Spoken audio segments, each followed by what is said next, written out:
Walking down these empty streets, echoes of the past I meet. Lost and wandering for so long, searching for where I belong.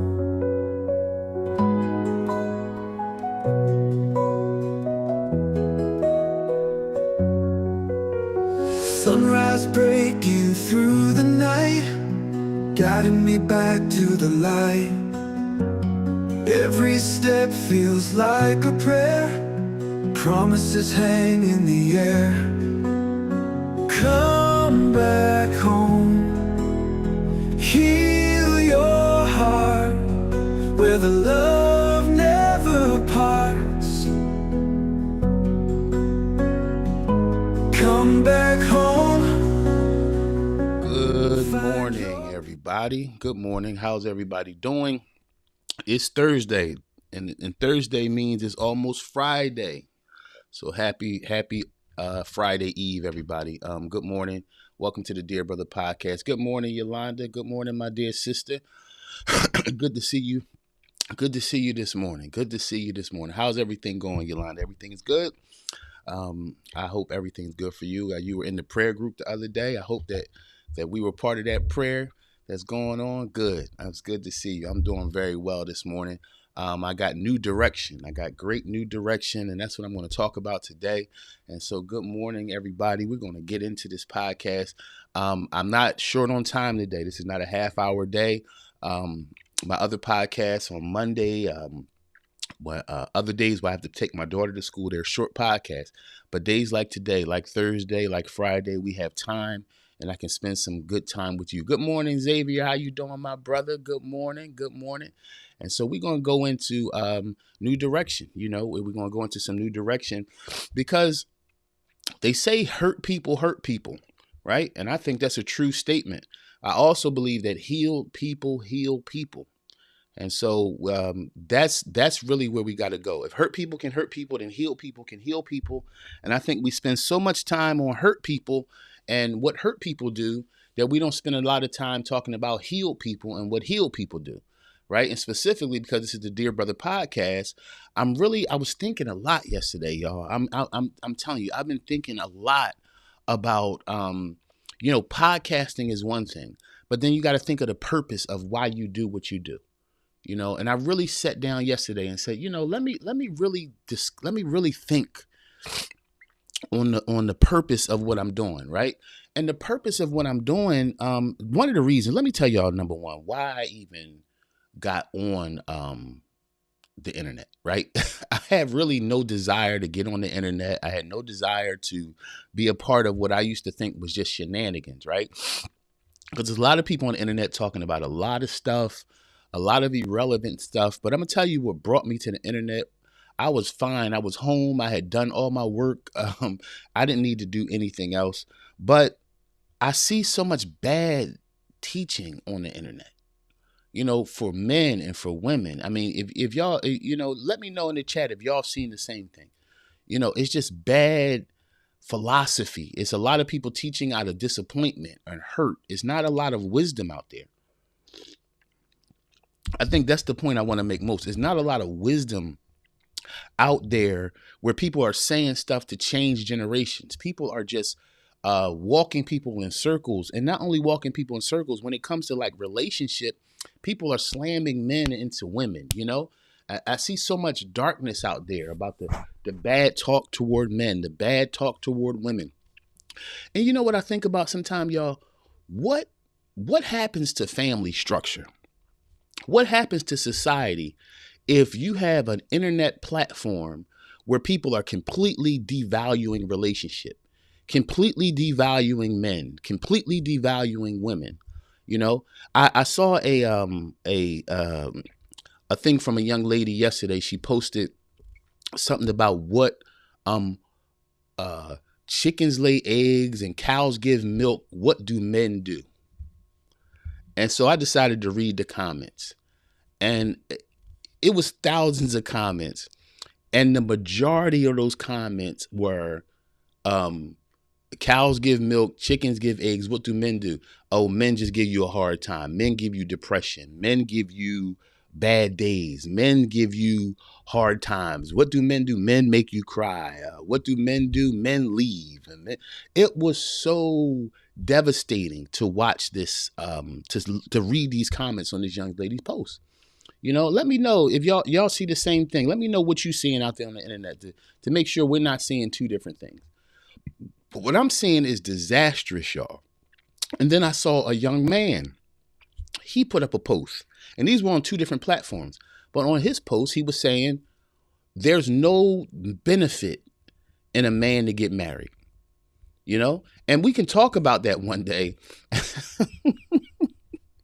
Right? But he went on there and said there's no benefit for a man to get married, right? And he gave his points, and I understood what he was trying to say. But then I looked at the comments. Again, for me, a lot of times, guys, it's not the comment, or it's not the statement someone makes. I watch the comments. I watch how this stuff then goes on to affect generations. It affects thousands of people's thinking. Right. And as he said this, all the men went on yeah, ain't no point in getting married. These women ain't no good. Ain't no point in getting married. All they going to do is take half of what you got. And thousands of comments again. So when I see stuff like this, y'all, I'm not seeing just women that are angry or men that are angry. What I see is an enemy that's trying to get people so separated. Do you know what it means when everybody separates? When everybody starts to separate from each other, there is no society. There is no protection in society. When you can get this many people having ill feelings toward each other, right? Ill feelings. I mean, imagine that. Only men and women can build this family. But if you got men looking at women like horrifying people, and you got women looking at men like horrifying people, then where do we go? Right. And so I've been on here, and my initial reason for starting the Dear Brother podcast was to empower and inspire men. And I think that was a good approach. But I think I dropped my first video in July. Right. And while I'm saying this, let me thank everybody, all the subscribers and things on YouTube. Is amazing. I just started in July, and we have, I think, almost 750 subscribers. So we're doing very well. But I owe you more, guys. I'm telling you, I was thinking a lot yesterday. I think y'all can probably tell by the way I'm talking. I owe you more than just to make sure you're healed and empowered. I owe you more than that. Right? Even as I'm talking, I feel a shift in what this platform is all about. Right? I owe you guys more than just to make sure you're empowered. What I owe you is a call to action into leadership. What you're going to start seeing on this podcast is you're going to start seeing me leaning toward empowering men to lead, not empowering men to just live. That's what you're going to start seeing on this podcast, y'all. You're going to start seeing me empower men to lead, not just live. That's where I'm going. And I may lose some followers and things, right? And that's okay, because some of you guys know I used to pastor a church. I pastored a church for 27 years. I planted churches. I traveled all around the world. And one of the biggest reasons why I retired, one, because I needed rest, but two, because what I started noticing about the church is that people just wanted to hear good words, but they didn't want to do anything with the words they were hearing. And so I don't want to stay in the same place as a podcaster.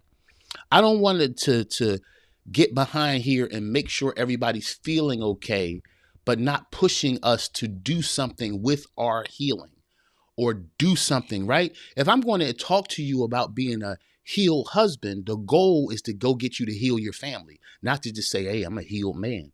Because healed men, you got to understand, a man is a builder, a provider, a protector, right? A man walks with wisdom and he goes forward.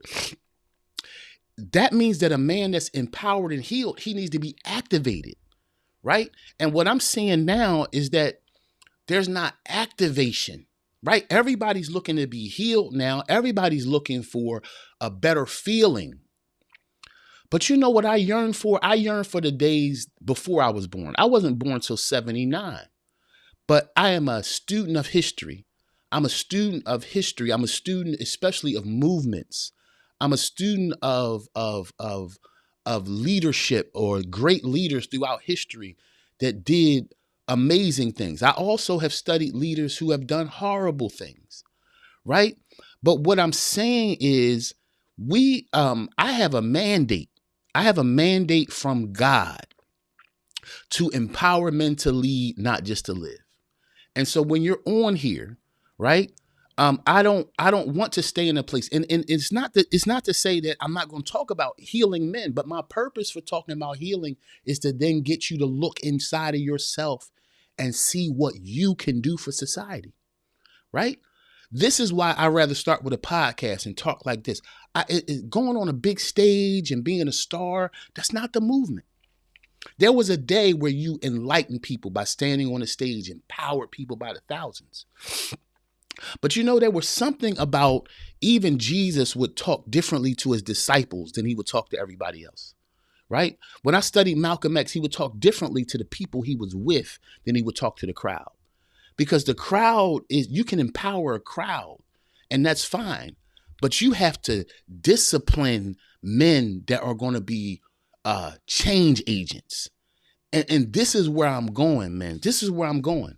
Because I talk a lot about even like we see a lot of women do have women's conferences, right? And this is not a bash to women, but it's a truth. There's so many healing conferences for women, and people can go to conferences 2 and 3 times a year for healing, but then you don't see people living a healed life. You understand? It's almost, I want to be surrounded by people that can feel my pain, but not activate me beyond my pain. Your pain is for something, right? Your pain is for something. And so me being homeless 2 years ago was for something. Me living in a car was for something. Me losing my child was for something. Me losing my parents, both of them by the time I was 32, was for something. Me carrying my daughter's casket to the hole and putting her in the dirt myself, it was for something. It wasn't just for me to tell you it happened. See, when things like this happen to you, when tragedy strikes and you make it through, it's a fuel for a purpose you have, brother. Right? So I can tell my testimony. I can tell my story of losing my dad at 27, my best friend, right? I can tell the story of taking care of my mother as she was dying of pancreatic cancer for 10 months. I can tell the story of my daughter dying in my hands. I can tell the story about preaching my aunt's funeral, my uncle. And I mean, I can tell the story. I can tell the story about being homeless in the car with COVID. I can tell you all these stories, but what was it for? I can tell you how my body turned white. I'm talking about my skin flaked from my head down to my knees. And I mean, all the skin, it was almost like a replacement of skin. I was going through so much stress from all these quick deaths and dealing with it. A whole time, I was still pastoring a church and taking care of people when I wasn't worried about myself, right? This stuff was for something. And so when you look back over your life and you look at the things you've come through and you look at the things you suffered and you look at the things you survived and you looked at the times you thrived even when you were ready to quit, that was for something. It's not just for you to say you made it. I want to show you what it was for, and I want to talk to you until you realize it was what it was for. You are a world changer, bro. See, what the world doesn't want you to see, the world doesn't want men to see that every man is a leader. So what we've done is we've separated, these are these guys who just are middle class guys, and these are the guys who wear the suits, and these are the guys who wear the ties, and these are the guys who stand on stages. So then we start thinking they are the leaders. Right? And I'm just a worker, or I just throw the garbage, man. I'm not. No. Every man born was born to lead. Every man born. Where he leads might be different. How he leads might be different. But every man born of a woman that comes in this earth was born to lead. Let me check the chat. Let me see. I'm seeing the same stuff. We're bashing one another. And that is keeping us apart. Now that's right, Xavier. Now let me ask you something, bro. Let me ask you something. What is that doing to society? And that's my question to Xavier. That's my question with everybody. If we're seeing the same stuff and we are bashing one another, like Xavier said, and that is keeping us apart, then what is that doing to society? Y'all let me know. Conscious moron, congratulations. All right, my brother. All right, my brother. Good morning, Nia. Good morning, my dear sister. Let me see. I'm struggling with understanding the benefit of marriage, but I would like to have more understanding on why I should be married rather than be in a long-term relationship. I'll do a podcast on that. I have no problem. In fact, Xavier, Relationship Friday is tomorrow. And that's what, you know what, Zay? I'm calling you Zay like you my homie. That's because you is. Zay, you're my new friend. That's your new nickname, Zay. All right, I'm right, Zay. Pen and paper, bro. You just kicked off what our Relationship Friday conversation is going to be about. Y'all know on Fridays I put the Dear Brother podcast with the Dear Sister podcast, and we blend it together. Tomorrow, Relationship Friday. Tell your friends, tell your families. Relationship Friday, early in the morning. All right, and so that's what we're talking. Let me see. Understanding. Okay, what is the benefit of marriage? What's the benefit of marriage? All right, Zay, I need your cash app. I owe you $5. All right, that's gonna be the podcast tomorrow. Zay, I won't look as much as I want to get into it today. I can't because then I'll lose focus on where I'm at. But that's podcast tomorrow morning. Good morning, Ron. Good morning, my man. It's killing society. There you go, Nee. There you go, Nee. It's killing society. It's no empathy. Nobody cares about each other anymore. It's almost like you do what I want or you're worth nothing to me. And that's on both sides. That's what's being taught. That's what's being taught by kids on. And listen, I don't want to sound like the old man, get off my lawn, right? Because I was a young warrior. I started speaking at 14 and I didn't want nobody pooping on me because I was 14. But I will say, even at 14, I had something to say, right?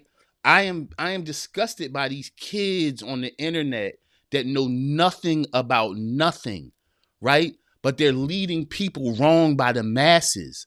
Most of these people on the internet are only giving you advice or words from their last broken relationship. It's not from wisdom. It's not thought out.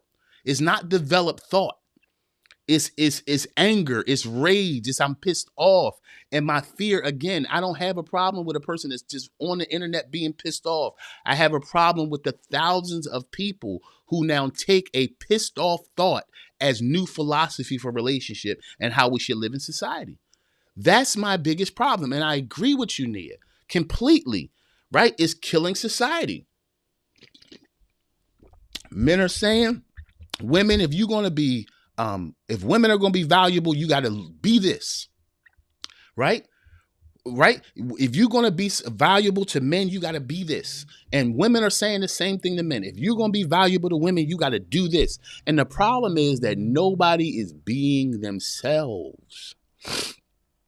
Everybody's bending toward what the internet says you have to be successful in life. It's a fact. Let me see. Ron McGee, this is a very what have you done for me lately society. Absolutely. It's such a terrible sense of entitlement. Absolutely. Usually perpetuated by social media. So I'm telling you, social media, right? It's social media where I'm watching. I don't want to mention names of shows, but it's terrible what's happening. And most of the time, this is where I really get upset. And I'm some of you sisters that's on the show, Nia and Denise, and I see y'all. And might be some other sisters on the show right now. But this is, and Yolanda, sorry if I miss you, if I don't see you in the chat. But this is my problem. You ladies out here that are watching, they bring up strippers, young girls who just chasing men's money, and these women stand up there on these platforms and they become the voice of the woman. This is my problem with social media. You got a stripper up here, you got a girl who never valued herself, right? I know I don't want any emails. I'm not saying because a woman is a stripper, she doesn't value herself. But when a woman would get on a TV show half nude, right? Half nude, so much makeup, you can't tell her face. You can tell she's uneducated and she's out here talking all sideways about men. This is your leader? Same thing with men. We have male podcasts out here talking about women ain't no good and how to use them and how to abuse them and how to get what you want. And that's your leader? Hell no. That won't be my leader. That will not be my leader. And that's why I got on the internet, because I have life experience. I've been up, I've been down, I've walked with God. I understand wisdom, knowledge, understanding. I had to get on the internet to give another voice. Absolutely. Absolutely. Social media is terrible and it's leading people to horrifying decisions, and it's affecting society. And I think while we're laughing at what's going on in social media, the balloon pop, y'all all probably seen the balloon pop, right? It could be 9 or 10 women, 9 or 10 men, and a woman walk in the room, and all of a sudden people start popping their balloons. Oh, why'd you pop your balloon? Oh, because she's too short. Oh, she's too dark skinned. Oh, she's not my type. And you see what I'm saying? And we are celebrating these things and looking at these things, and we got generations thinking you choose a person by how tight their dress is or how tall he is and how chocolate she is and how caramel he is. It's nothing. It's nothing, right? And so again, I'm talking about these things because I want us as men, I want us to be the answer to the problem.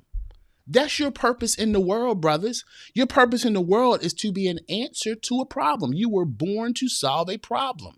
And the problem we see in society now is bad philosophy, bad teaching, and what Nia said is killing society, no empathy. So the question is, what are we going to do about it?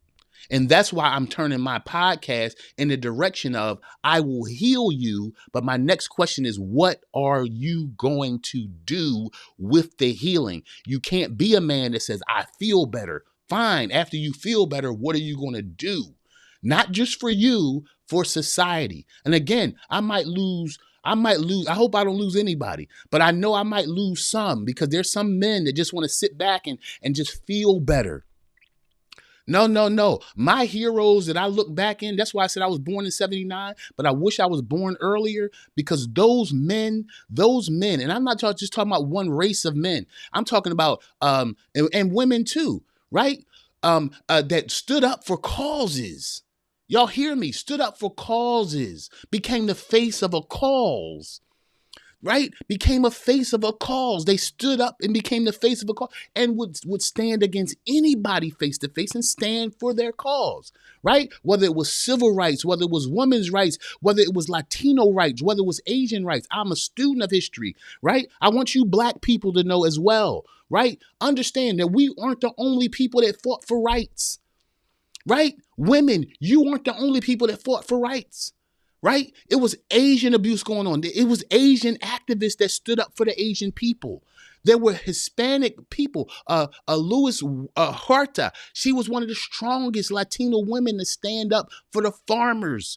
You understand? See, there's no movement going on anymore. There's no movement going on. There's no one standing. Where are the leadership in men, right? And my challenge is not to come down hard on you. What I'm saying is my push is to say, brothers, see the problems. See that your life isn't just a stock market and Bitcoin and trying to make some money. You were born to solve a problem. What problem were you born to solve? I know the problem I was born to solve. I was born to lift the leader in everybody I come in contact with. I don't want to be your leader. I want to lift the leader inside of you. Let me see. It's altering the DNA of what families are supposed to look like. Yes, the world and the people seem to be going through an identity crisis. Absolutely. In several different areas, especially relationships and families. Absolutely. Absolutely. It's no identity now. It's you can be what you want to be, right? I can be a mom that, like, I can have kids and be a mom, but not really be a mom to them. And that's okay. right? I can be a dad and have kids. I'm supposed to be a father, but kind of not. Well, I'm not really choosing that. Okay, everything's okay. Everything's not okay, right? Or when people say there could be 5 truths. No, it can't. No, it can't be. It's not 7 truths, right? We're creating a society now, guys, where everything goes fine. I'm not going to sit here and fight society. Society's been society since society began. But what am I going to do? I got to find what I can heal and go heal it. And that's the direction this podcast is going in. Find what you are to heal and heal it. Let me see. People regulated provision to only being financial. Mm-hmm. Absolutely. Absolutely. That's because we have the tough guy mentality in society now, Ron. We have the tough guy in society. We have the tough guy image in society. Everybody's an alpha, right? Alpha. Maybe I need to do a podcast on what alpha means.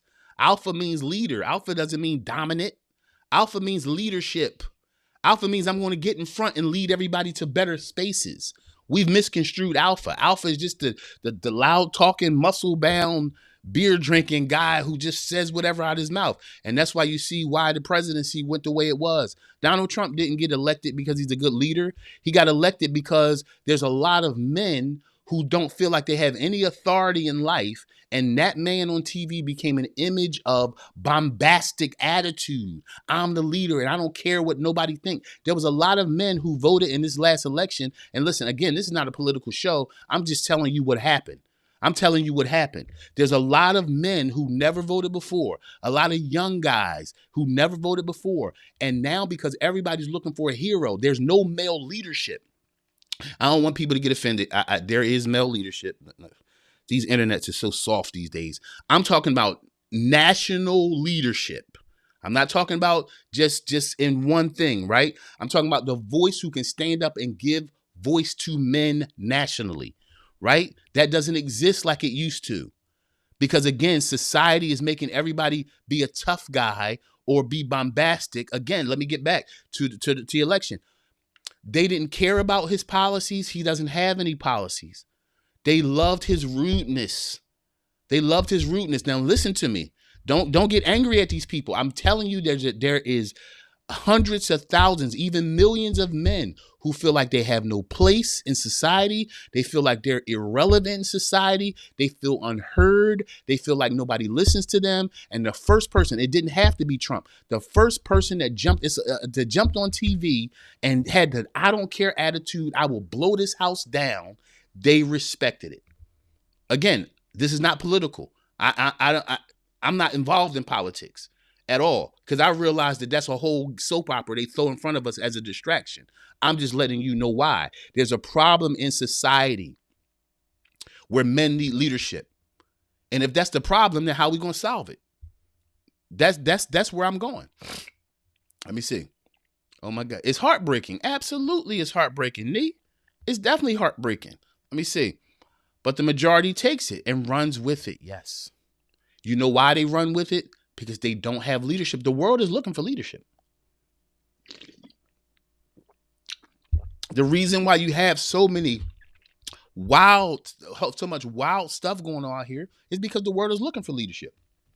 People say, right? The old man on the lawn, get off my lawn, old man says what? These young people, they don't want no leadership. They don't want nobody to lead them. Yes, they do. They want solid leadership.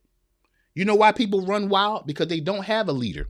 That's what the scripture says. If there's no shepherd, then what do the sheep do? They run wild, right? But if you put a shepherd there, sheep will go to the shepherd, right? They'll go to the leader. Everybody's looking for a leader now. And that's why you have all these people, some of these men out here that are just, again, steroid rage, get on the internet, get all built and buff and start talking crazy. And the guy say, that's my leader. Let me see. Good morning, Jess Clark. Good morning, my sister. Let me see. You're absolutely right. He's loud, unapologetic, and people get behind that. Yes. More than any, this is what I'm saying. You understand? All right. So let me get off Trump because then somebody get on here and say, oh, he's being political or he loves Trump. No, no. See, that's the shallowness of your mind. I'm talking beyond this. I always talk beyond what's in front of us. But look, when Barack Obama came, same thing. People needed charismatic leadership. People needed hope. That's why it rode hope and change. It didn't matter what Obama did after he got elected. It didn't matter. He came and he saw a issue and he said, look, let's speak to this issue. Right? Then he got elected president. Now he's gone. He's doing his thing. More respect to the man. But what I'm saying is everybody was looking for a leader. And this is the issue. It's the same issue with I would say with Malcolm X. It was the same issue with Martin Luther King. It was the same issue with a lot of these leaders. The issue was they were leaders and so many men followed them because they needed a hero, but those men didn't become heroes.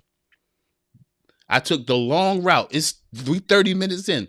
I took the 30-minute, 53-second route to tell you that that's ultimately what I'm saying and the direction I'm going in. There was massive leadership in the world, but they didn't turn their followers into leaders. They were okay with their leaders or their followers staying followers. That's where my philosophy becomes different. I love leadership. I think leadership is necessary, but the leader has to turn the followers into leaders.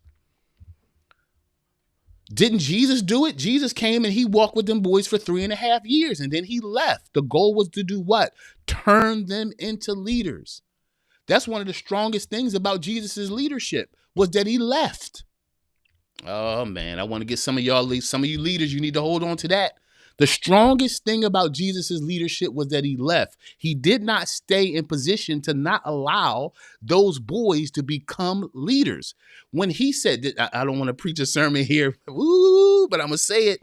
When Jesus said, I go to prepare a place for you, that where I am, you might be also, he was not talking about going to heaven. I want y'all to see this. So let's take this, my trusty pick. Let's take this. Say this is Jesus, right? This is his disciples. Let me show you what he did. He said, I'm in this position of authority.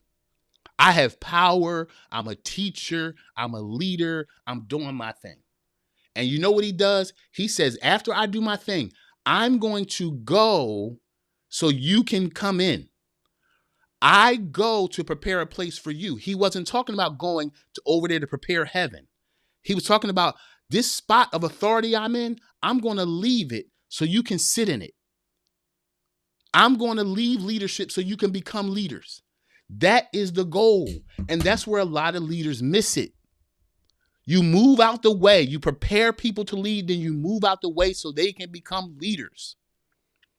So I'm not going to spend my whole time on this podcast just talking about men feeling better. That's part of it. Part of it is knowing you can lead. The next part is actually leading. I won't let you follow me.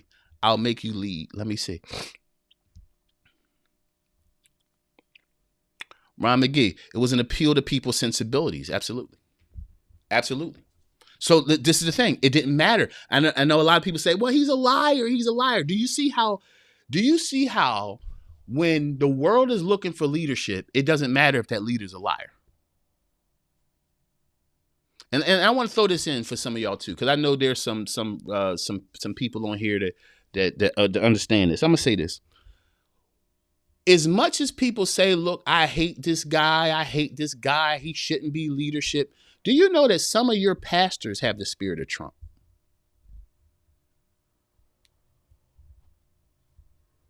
You go to work every day. Some of your bosses have the spirit of Trump. So while you're hating this guy on TV who's just a figurehead, there are people that you love that walk with the same attitude and spirit. What I'm showing you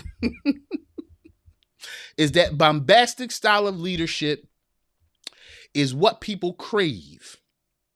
They find out later is destructive, but I'm showing you what they want.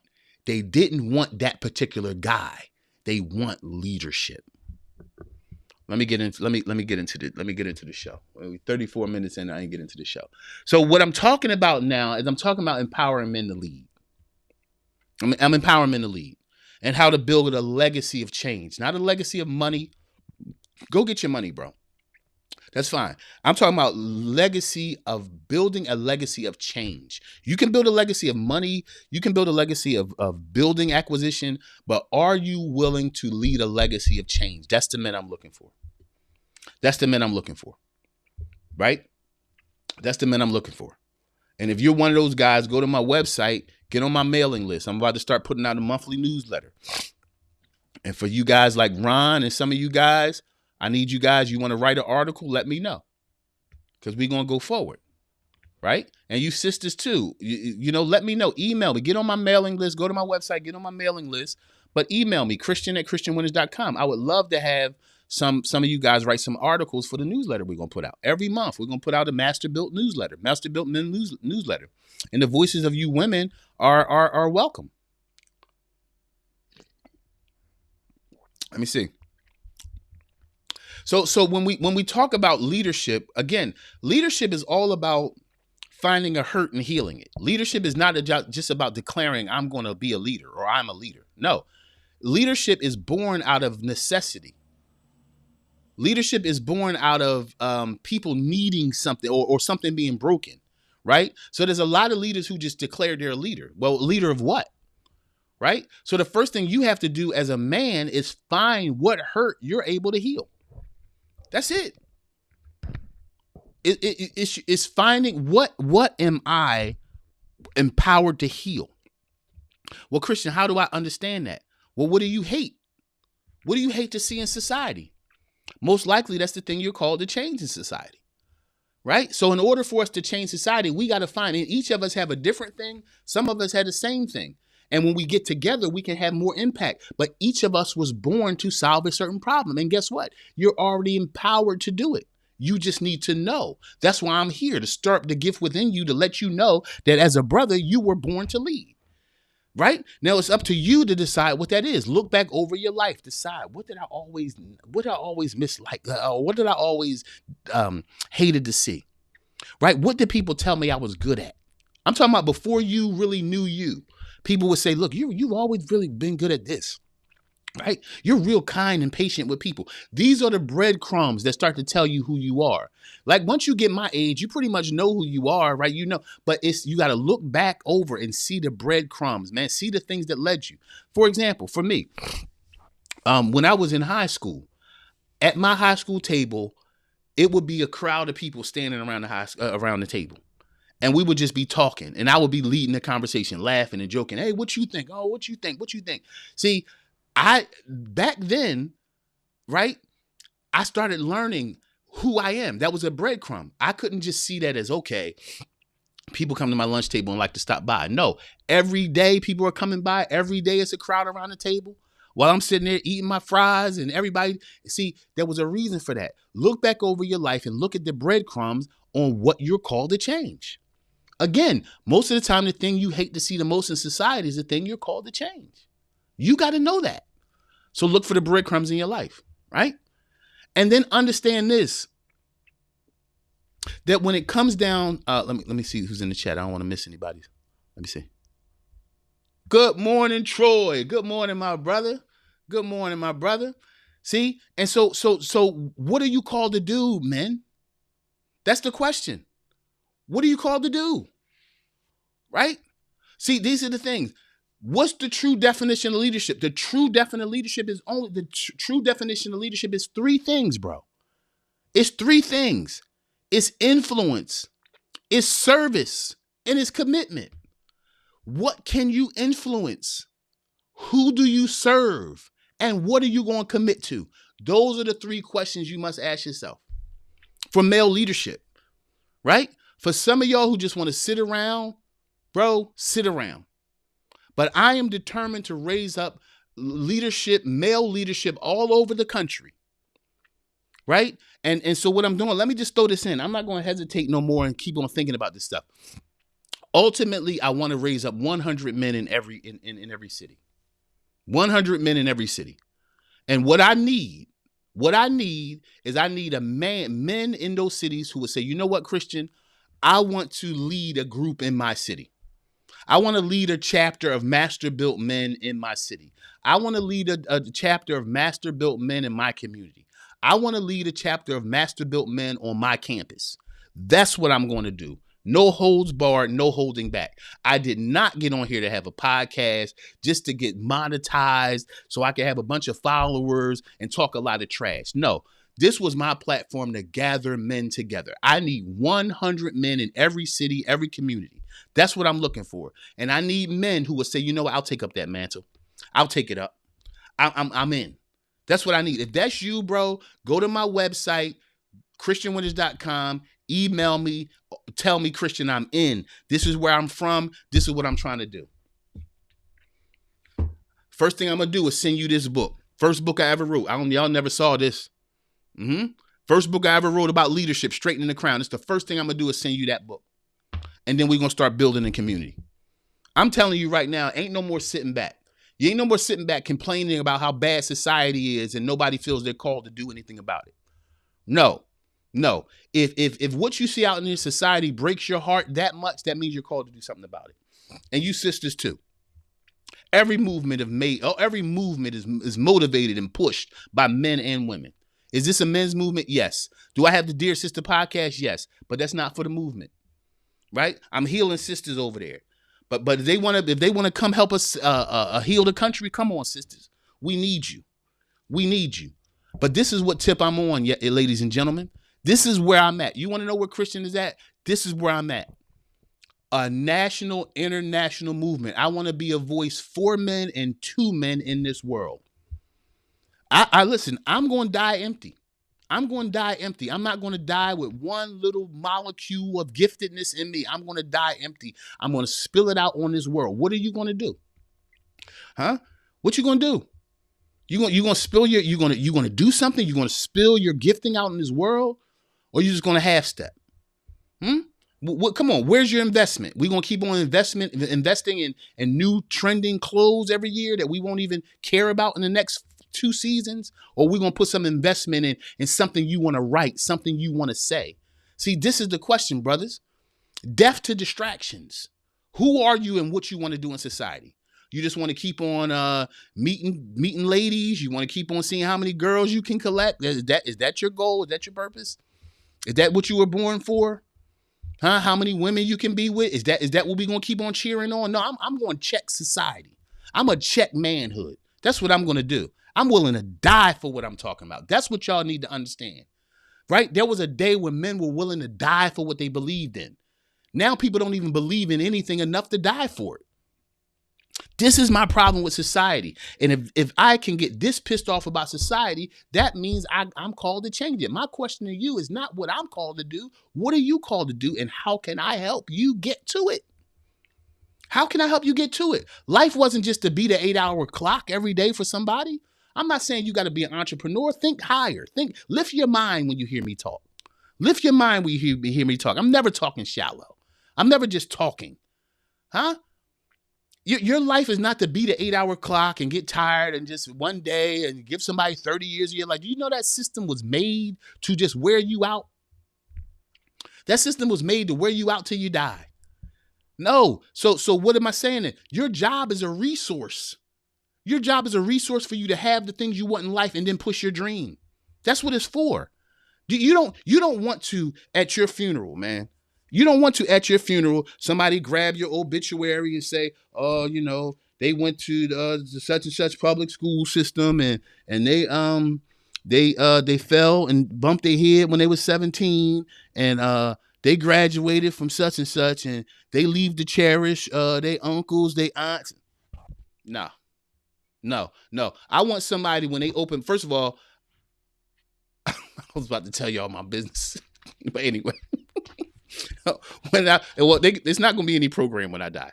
But if it was, I want them to be able to go in there and say, he chased every dream that was in his heart. Sometimes he failed. Sometimes he succeeded, but he went balls to the wall for society. That's what I want to be said. Who gives a damn about what high school I graduated from? Is that for what?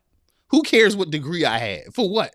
What did you do in society? You were born into, think about this. You were born into a society you spent 40, 50, 60 years in, and nobody can say you did anything prevalent that changed anybody's life in that society. And again, leadership is not about the big stage and having influence over thousands of people. Do you know you can be the best block captain in the world? You can start stopping violence in your community just by protecting your block. Do you realize that? This is what I want you men to understand. It's not about these microphones. It's not about stages and money. Do you understand? Just saying, you know what, I'm gonna be the block. I'm gonna be the block captain. You knock on every door in the neighborhood, say, look, I'm the new block captain. I just want to let y'all know, anybody need anything, certain things, we'll gather, we'll help you out. Hey, oh, y'all can't meet your gas bill. Okay, I'm going to organize that. You see what I'm saying? We're waiting on a politician. It makes me sick to see all these people crying over that damn election, as if you don't have any part in society. Again, I don't care who gets mad at me. I don't care who unsubscribes. I don't care who unfriends. It doesn't matter, bro. It doesn't matter. Jesus had 12 people and one of them was shaky and he changed the world. I don't need 1 million subscribers to change the world. I just need 100 committed men in every city. You understand? Right? What are you going to do with what you have? You were born to do more than just survive. You were born to do more than even thrive. You were born, my man, to make impact. And I don't care whether you were on drugs before. I don't care whether you were locked up before.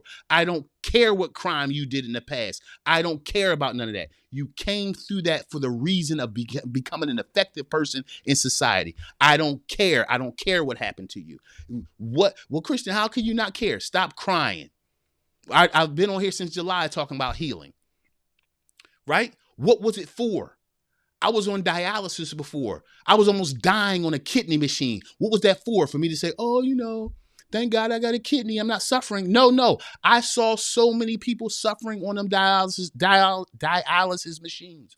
2 of my very closest friends died in the room, dialysis room, because the machine stopped their heart. So what do I want to do about that? God graced me. I want y'all to hear me, man. God graced me he graced me. He loved me so much he let my kidneys fail. Woo!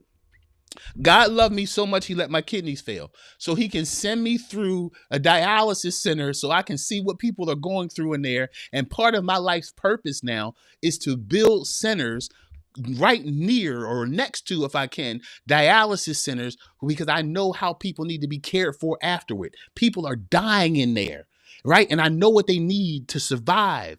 I know what it feels like to not be able to see because dialysis got your eyes so messed up. I know what it is to drive with your eyes half open. I know what it is for your body to be falling apart, taking care of yourself. You understand?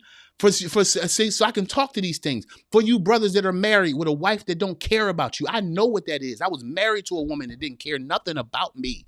All she wanted was who I was in the world and whatever she thought I could provide for her. She didn't care nothing about me. I know what it is to be with a woman who don't care. I know what it is to take care of yourself. What's the point you're making, Christian?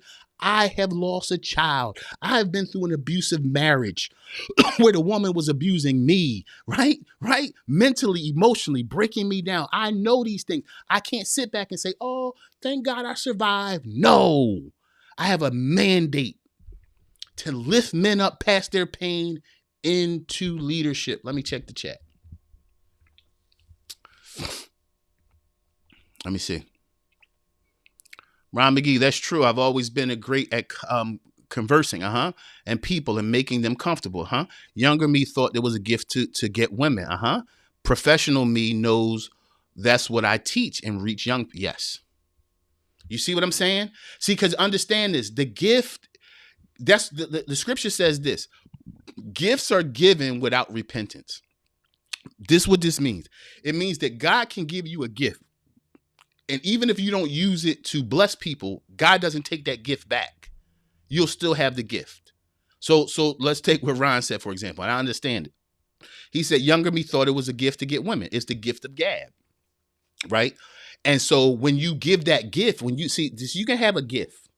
You can have a gift. You can either give it to God or you can give it to evil. That gift is the gift. It's going to work. I want y'all to know this. Gifts are given without repentance means that your gift is going to work, whether it's to God or to evil, period. Like I always tell you, you can drink water or drown in it. It doesn't make water bad. It's how you use it. So you can either use your gift to change society or you can use your gift to hurt society. It's all about who you submit your gift to. So it's not that everybody was born with a gift. Who do you submit it to? Are you using it to change society? Or are you using it to benefit yourself? That's the question. Let me see. Facts, Nee. Yes. Let me see. Okay. I got some chats in here today. Yes, sir, I can relate. Had aggressive cancer twice. I understand. God left me here to be a witness to others. Absolutely. So you see what I'm saying? See, in religious systems, we just want to get up in church and testify. Oh, God healed me of cancer. Okay. Is that it? You see? You right on where I'm talking about, Yolanda. You know that he left you here to do something about it. That's what I'm trying to get people to understand. Let me see. My uncle is on dialysis and he goes into depression heavy. Email me, Nia. I want to talk to your uncle. All right. I want to talk to your uncle. I don't know whether you're in what city you're in. If you're in my city, I'll even go visit your uncle while he's on dialysis. I'm very passionate. I was in Brazil teaching March of 2023, I believe. 23. No, maybe 23. I don't know. Maybe 22. But I met a pastor there and he was on dialysis and I went to see him, right? I went to see him and he was pastoring in, they say, the biggest demonic area of Brazil. And they said, let me tell y'all a story. Story time. So I just told you I was on dialysis. I got my kidney. I'm in Brazil teaching. And when they found out I had got a kidney, they said it's a pastor that's in near the basilica. He said, now near the basilica is where all the heavy demonic activity is. They said, but he's there. And they said, would you like to call him? I said, no. How far is it? Take me to him. Take me to him. And so they said, listen, Christian, it's dangerous to go in there. I'm telling you, it's demonic activity, it's heavy, it's dark. And I'm like, well, if a pastor is in there pastoring a church and doing his thing and he's on dialysis, take me to him. Take me right where he is. And so I went. They took me. Now, when I get there, when I'm driving, the guy I'm with, the driver says, Christian, we're coming into that town, the demonic town. He said, we're coming into this heavy, spiritually dark town. I said, okay. Soon as he said that, my kidney is in the front. I got my transplant. My kidney's not in the back. Transplanted kidney is in the front. And when they put that transplanted kidney in there, my kidney began to hurt real bad as I was coming into this dark town. And a voice starts saying to me, don't go in here. Don't go in here. Don't go in there. But I knew it wasn't God telling me not to go. I knew it was a threat. It was a threat. You better not come in here. I went anyway. I meet the pastor. I go to his church and I hug him and I hold him and I love on him. Right. And I start to pray for him and his wife. Now it lifted his whole spirit. What are you saying, Christian? I went through that dialysis issue so I can find other people all the way in Brazil. You see? So when you look at your life and you see what you suffered, it's empowering you.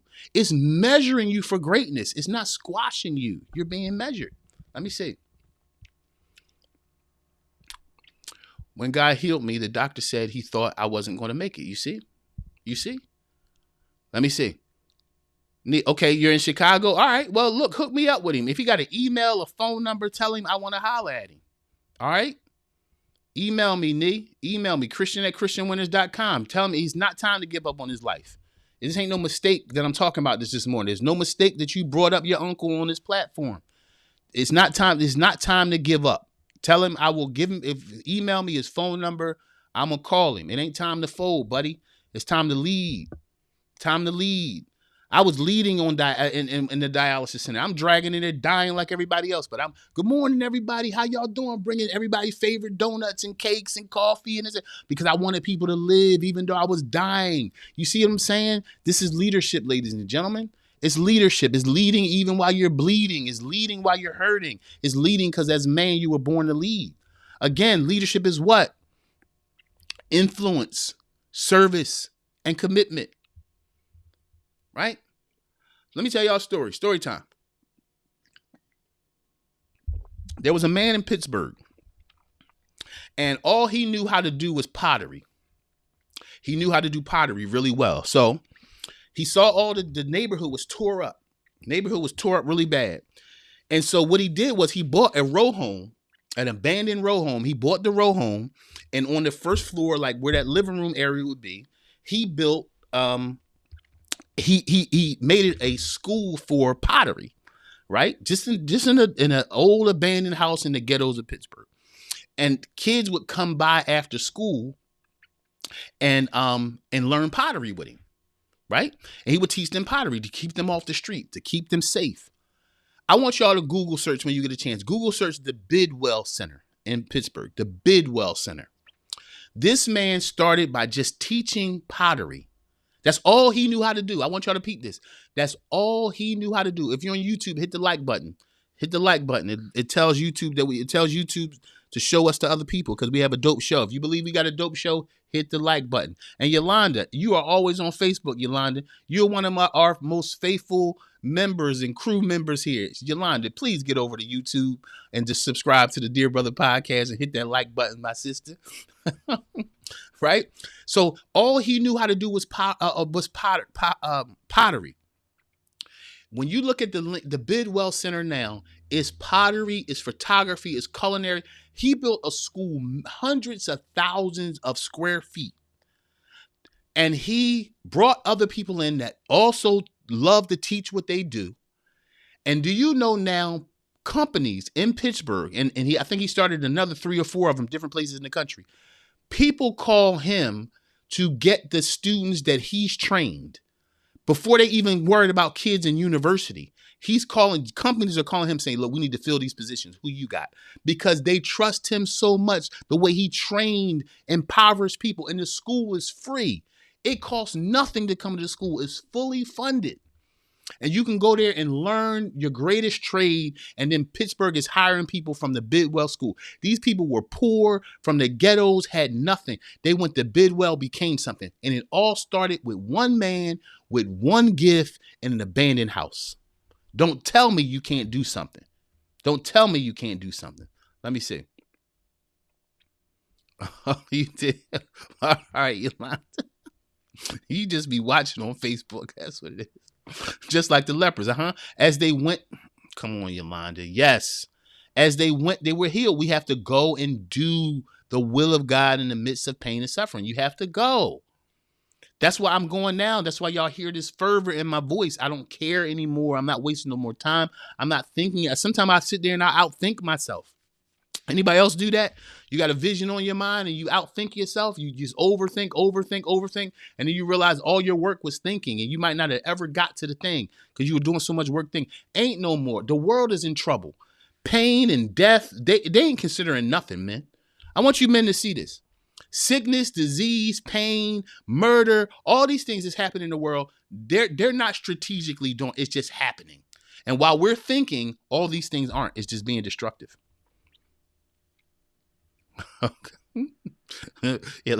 Old people in technology. I'm 62 and not well versed in technology. Maybe I did something. No, you didn't do anything wrong, sister. I just know you're watching from Facebook right now. Okay? And it's okay. You stay right there. You stay right there. I love y'all so much. Right? But again, true leadership is what? Influence, service, and commitment. That man was influenced. What was he influenced? See, you got to be influenced by something. What's influencing you? See, I'm influenced when I see broken people that don't feel like they have hope. What's influencing you? What's pushing you forward?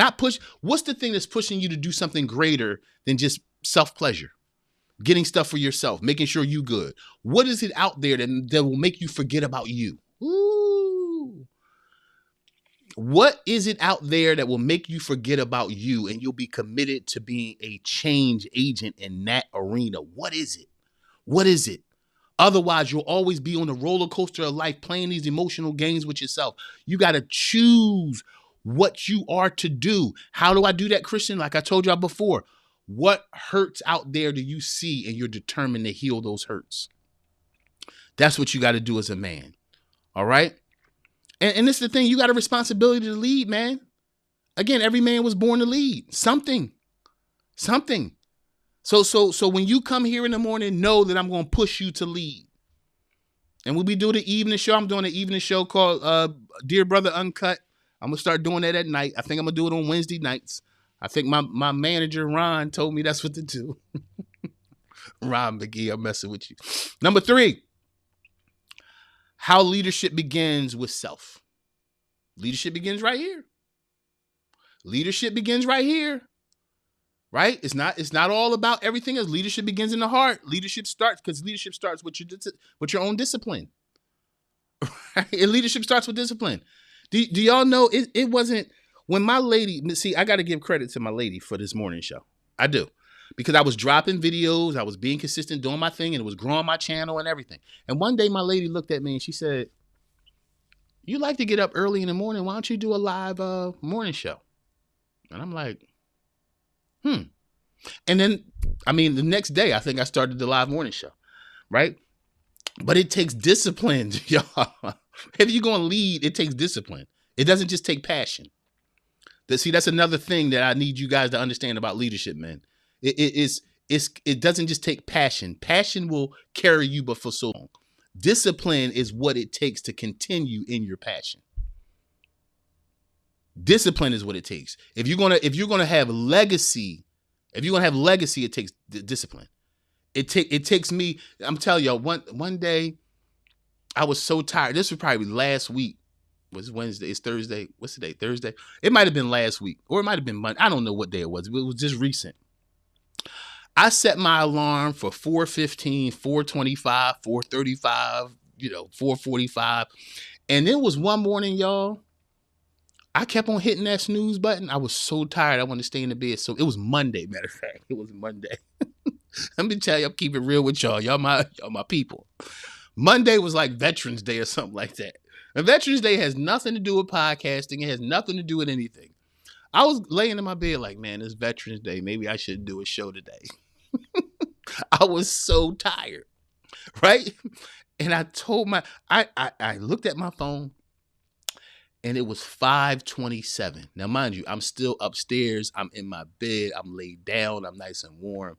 It was 5:27. I had to get up, get dressed, get showered, get myself together, get coffee, set up the show, write the show, put it all together in less than a half hour. Discipline. Discipline is what made me do that. See, if you're going to lead, because you're going to have knocks, you're going to have things that happen to you that's going to knock your ability to go forward. I'm sure all of you experience this. Wherever you are, there's times where you're trying to fight your way through. It takes discipline. You need discipline. Passion is not enough. I wish it was, but passion is not enough. It takes discipline. It takes integrity. It takes integrity. It takes you to do what you said you were going to do, even if you don't feel the power to do it. Because understand this, leadership is not a feeling. Leadership is not a feeling. Again, it's a commitment. It comes from a place that it can't just be easily shaken. It can't just be easily shaken, right? And so number 4, let's go into this. This is where I want to talk about how you're going to create change in your community. And your community can be your job, your community can be your school, it can be where you live. What are you going to do in your community? Right? What are you going to do? What move of leadership are you going to make in your community? That's the question you got to ask yourself. Right? Because you're worth everything in the world. The question is what you're going to do with your worth.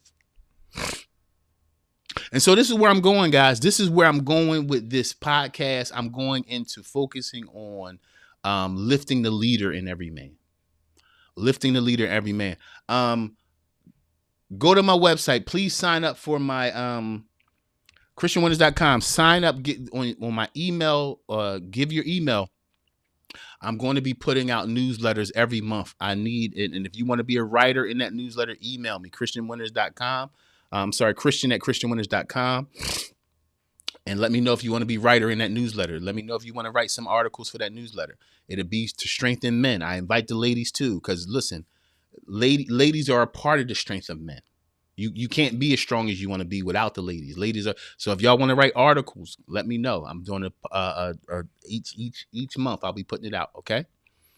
And so again, my announcement is we're my major organization. Again, y'all see the Dear Brother podcast, but the umbrella organization is called Master Built.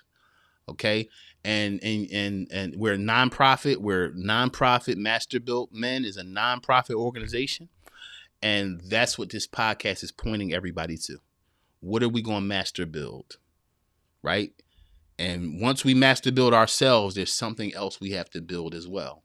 Once you master you, what are you going to go master? Don't be selfish in this world. A good man is never selfish. All right. All right. Let me see. Is anybody in the chat? Let me see. Okay. All right, let's put up Dear Brother the advice. Dear Brother the advice. I'm going to spend about 10 minutes giving Dear Brother the advice. If anybody needs any advice, jump in the chat right now. I'm going to shoot you some advice, give you something to think about. If you need any advice on relationship, on marriage, on, hey, I'm going through this with my kid, or hey, man, I'm going through this in my mind. How do I, how do I do this, or what should I do? Jump in right now. I'll end the show with our Dear Brother the advice. And so I know y'all are a little delayed behind me. I got to learn that. Sometimes I'll be rushing y'all, not realizing y'all have almost a 10-second delay. But jump into Dear Brother the advice. But I'm going to end the show with the advice. All right. Let me see who's in the chat. Oh, let me see. Let me bring the main screen back up. Bearded Conversation. That's a dope name, my brother. Let me see. Brother, I just started a nonprofit. Would love to link and work. All right. Let's do it. Go to my website, bro. Set up a Zoom with me. Go on the Bearded Conversation. Go christianwinners.com, right? Go to christianwinners.com and set up a one-on-one with me. You'll see it. You'll see a one-on-one. Set up the one-on-one. And we'll have a Zoom call, brother. I would love to help you. Absolutely. Let's push that nonprofit forward. Bearded Conversation. What's your nonprofit doing? Let me know. What's your nonprofit? What's the goal of it? Throw that in the chat. Let me know. And let me see. It's my channel. Okay. It's a dope name, bro. I love it. I'm gonna check you out today. I love that. I'm gonna check you out today. All right. I'm definitely gonna check out your podcast today, my brother. Got to check you out, man. Congratulations on that too, bro. Congratulations on that. Let me see. Big bro, what's up, baby boy? Derek Carolina, man. Love you, kid. Proud of you too, brother. Proud of you too. All right. We're in Dear Brother the advice. If anybody needs any advice, drop it in the chat. I got a little time today. I can share with you whatever you need to talk about, whatever questions you got on the table. Let's get into it. Let's get into it. Let me see.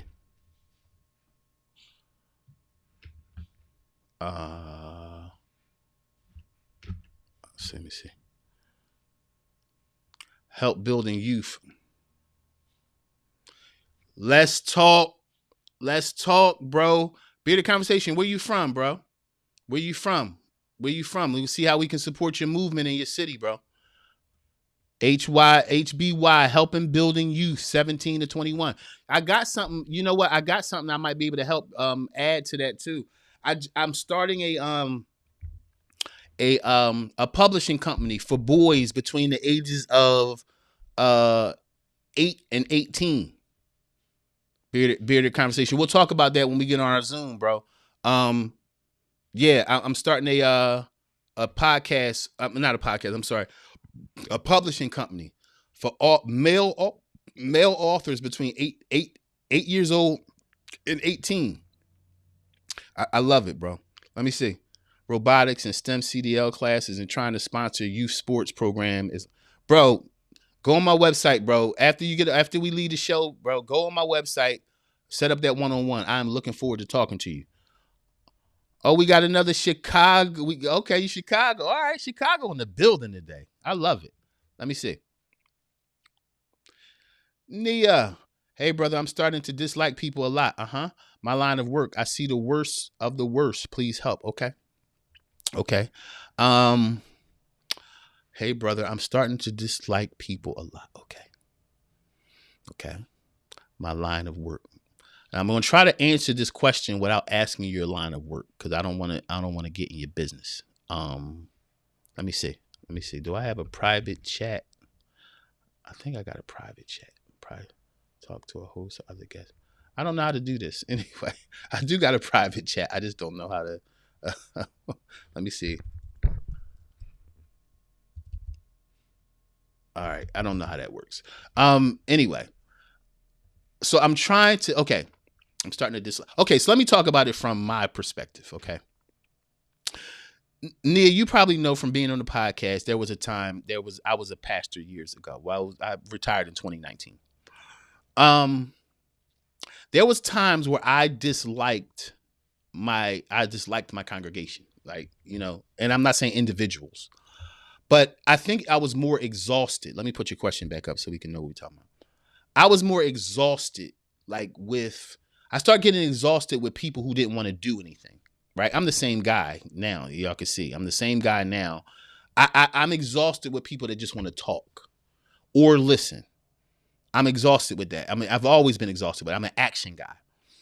And so I found myself getting very, very frustrated with the people. What I did was, instead of trying to get them to adjust, I had to adjust myself. This is the thing. When you get to that point where you're frustrated with everybody around you, the best thing to do is start to adjust yourself for it. And what I mean by that is, in my church, I had this little area called the green room where I could drink my coffee, my tea, watch a little TV.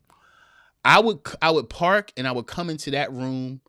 I would sit there, drink my coffee, drink my tea, chill out. I would go out to teach. I would go back in that room, and from that room, get in my car. I would leave, because I just didn't have it in me to deal with the people. I didn't. And it was a time in the back of my mind, it was like, oh, you wrong. You a pastor. No, I'm a person. I'm a person. And this is the problem, Nee. When you get so frustrated, you start disliking people a whole lot, it starts to deteriorate your work ability, or how you do what you do well. So I would suggest that you preserve yourself, right? Again, our initial inclination is, how can I change these people? But really, is, what do you do to protect yourself right now so that you don't go down a rabbit hole yourself? That's really the first thing you need to do. Check on you, see about you, because I'm sure you didn't just start this job last week. That means that there's probably other things that have happened to lead you finally to the point where you are. So do a little assessment and see, okay, why am I here? And how do I adjust myself in where I work to be able to get enough strength to keep doing this? That, I think that's the way. Okay. Yeah. Let me see. Okay. Let me see. All right. CPS. Oh, that's a rough job, sis. That's a rough job right there. And wait a minute. Oh, and okay. So Nia, you have, okay. Nia. First of all, let's clap it up for Nia, because Nia's a beast. Nia's a beast. Nia, you're okay. Okay. So, okay. All right. Okay. So you're leaving CPS. Okay. Okay. All right. So what job has got you frustrated, Nia? The flight attendant job or the CPS? It's probably the CPS based on what you said. Prior to CPS. Let me know. But you said you're leaving CPS. But either way, this is the thing. You got to self-preserve. And I want to say that to everybody on here. Don't remember this. Hold on to this. Self-care is not selfish. Self-care is not selfish. Self-care is not selfish. It's self-preservation. And don't let anyone make you think differently. And anybody who doesn't want you to care about you, they don't care about you. Don't allow people to hold up your happiness and peace. And don't let people steal your joy. They'll never give it back. Preserve you. All right. And I'm going to say this. I want to say this too, Nia. You're brave. You're brave because you're making the move that matters. See, this is the thing I want y'all to know. We don't make enough moves for ourselves. Now, there's some people that are just flat out selfish. They're just a selfish human being. They're going to be selfish till the show is over. Right. But you gotta hold on to, you gotta preserve you. You gotta preserve you. And it's simple, y'all. It's not crazy. It's simple. If you got a bank account that you make no investment in, you can't stick that card in that machine and expect nothing back because you haven't put anything in it. See, we respect this for our, we understand banking. We understand if I haven't put anything in here, I can't get nothing out. It's the same thing with you. If you don't put anything in you, there's nothing anyone can get out. Right? And moving off emptiness will eventually lead you to depression, to anxiety. See, this is the thing. Everything you're trying to help people with, you'll become that if you don't self-preserve. Right? All right. So I'm leaving. Okay. I'm leaving CPS because it's too yes, absolutely. Trust me, Nia. I listen. Everything's too political. Schools are too political. Churches are too political. Everything's political. And you know what I'm learning political means? Political means it doesn't, when something's political, it doesn't care about the people. It just cares about the system. There you go. See, you just popped it up. The system constantly failed many. Absolutely. So let me bring that up. Let me bring that back up. Nia, now you see, I'm going to read this again. It's right on the screen for everybody to see. The system constantly failed many children. And guess what, Nia? Sadly to say, it will start to fail more children. This is the question. This is the question, y'all. This is the question. If these systems are failing children, this is why I'm bending this podcast to a place where heal people heal people. If this system is hurting children, then see this thing. We can't wait on another system. We got to move into the people. See, the people aren't the system. The system is the system. The people are the fight against the system. And if that CPS system is hurting people, then where's the people that will do what the system is doing the right way? This is what I'm saying. We can't keep on being podcast hawks where we just sit here, listen to podcasts and talk. No, like for you, Sister Nia, for a sister like Nia, where's the men? And again, this is not a knock to the sisters, but where's the men who will say, okay, we're going to hear Nia out? Where's the men in Chicago that say, okay, we're going to let Nia lead us in how this thing needs to be done? And again, I'm not saying, Nia, you got to stay in the CPS, but you know the system. Now imagine being surrounded by 100 men that say, Nia, let's hear your problem. Now what's going on? This is what we're going to do about it. Funding and all.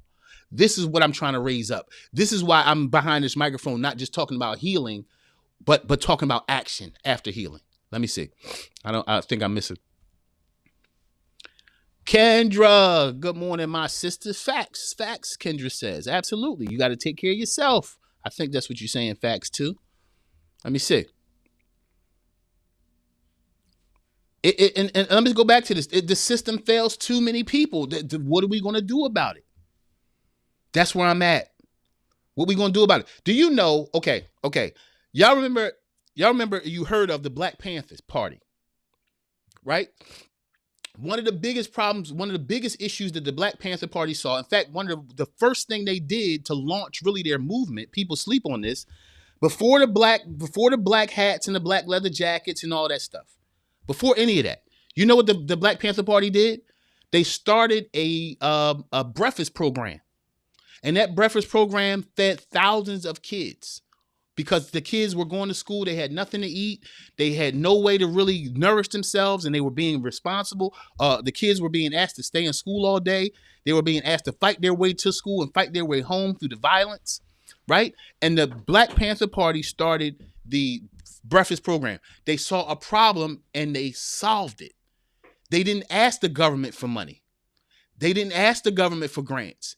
They knew how to cook. They got together. They made breakfast and they fed the whole city with this breakfast program.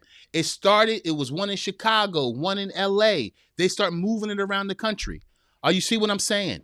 Ania, imagine being surrounded by 100 men right now in Chicago that will say, Nia, talk to us about this system and what can we do right now to be able to address that issue?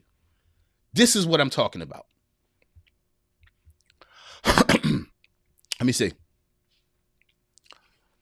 Tamika says to Nia, I encourage you to find value in your contribution to CPS. You completed your assignment and changed the lives of those who you touch. Yes. In your time of walking away, know that you did well. Brilliant, brilliant response, Tamika. Absolutely. And you know what it reminds me of, Nia? I was a principal of a school last year, right? And I had some leadership above my head that was not about growth. I mean, we had the school popping. The parents, I had dads was involved in school. Y'all know me. I'm like the coolest cat on the planet. I was a principal. My school was rock, pop, locking. You understand? But I had some patriarchs above my head that weren't about growth and were intimidated by the color of my skin because I wasn't supposed to be that good of a leader. I was supposed to be a happy Black man, just happy to be a principal. Well, no, they hired a visionary and got intimidated by the fact that I was a visionary. I had to leave. So according to, they were going to keep me stuck in a circle to control me because they realized this guy is more than just a guy. I had to leave. So to what Tamika's saying, I encourage you to find value in your condition. The reason I smile at this because it's the same thing she told me, right? Because I wish that I could change the school. I wanted to do a whole lot. And sometimes, like Tamika is saying, sometimes you have to clap yourself up, pat your own self on the back for what you offered while you were there. You were a gift to that place. And I want y'all to know this. If your job is just your resource, that means that you're a gift to the place you are. No matter how much time and space you're in there. They were lucky to have you, Nia. Thank you, Tamika, for saying that. That was beautiful. Let me see. Saturday morning at 11. Uh-oh. All right. Bearded conversation. I'm sorry, bro. I made a mistake with I was supposed to go on my website and change my calendar around for when I got to speak. I got to speak Saturday morning, I believe. Do I, honey? What, I'm saying honey like she's here. I don't know. I got to look at my schedule, but I think Saturday morning I might have something at 11. I'll reach out to you today to adjust the time. All right. But we're going to talk before this week is out. Thank you, Tamika. See, this is the community. The community. The community. See? And listen, before I go to the next question, the community. Look at the community, y'all. Look at how we're feeding each other, right? Nobody's in here scripted. Nobody in here is trying to push their business. We are helping each other. All I'm trying to say is we see the needs. Tamika just saw the need for Nia. Nia expressed her pain. Somebody's there. You see, the community. Now, I want to see this happen in cities led by 100 men at a time. See, we're seeing the picture of it right now. Let me go back because I think I missed, let me see. Daryl, Carolina, what gave you the boldness to walk away? Because you had one of the most cutting edge situations in Philadelphia, How do you build confidence to let stuff go when it's good to people? I struggle. Woo! All right, Daryl, I gotta let me just get up. I gotta get up right quick. Oh, Daryl, you asked me like the question of the century. Jesus. All right, let me see. All right, so let me give some context to what Daryl's saying. Daryl knows me. So Daryl knows me. What Daryl is talking about is when I retired from pastoring. And I had one of the fastest growing, most popping churches, cutting edge in my city. I did. what gave you the boldness to walk away? Okay.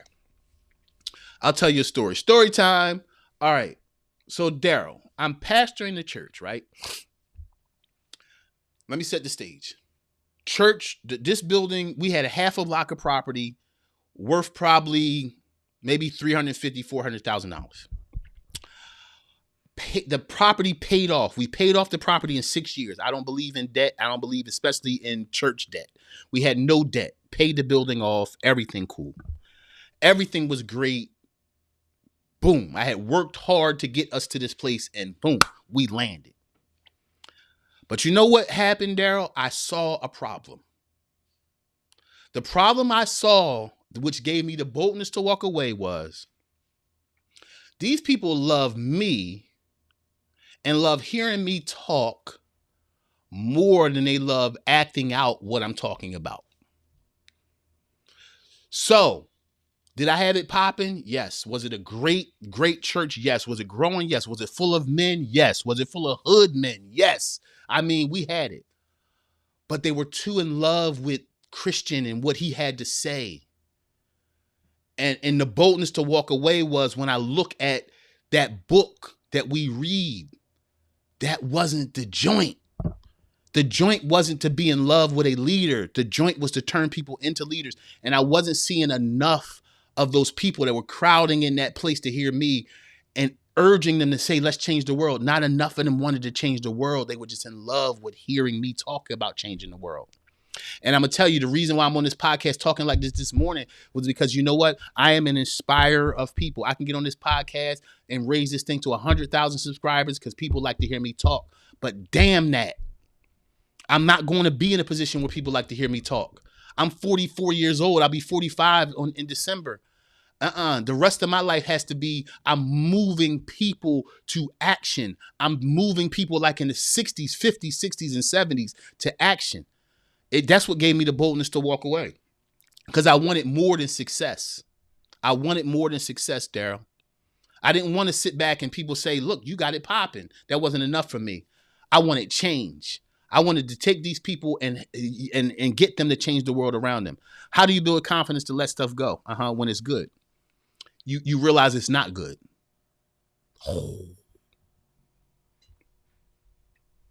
How do you put it? How do you build confidence to let stuff go when it's good to people? Well, what if it's not good to you? See, and especially in a church thing, church religious systems, you know how long people do stuff for people? There's some people that would have left pastoring and did something else. There's a whole lot of leaders in church ministries that want to do something else with their lives, but they're staying for people, even if God told them to go. See, Daryl, to end it this way, what I was doing on them podiums, now I'm doing on a computer. And instead of just reaching a certain group, now I can talk to Nia that's in Chicago.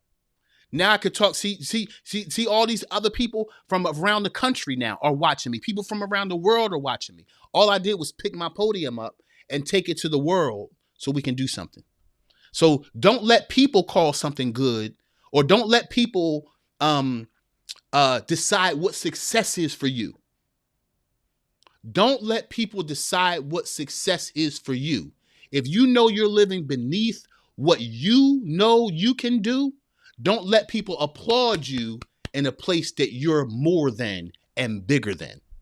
Be great and don't apologize for it. Let me see.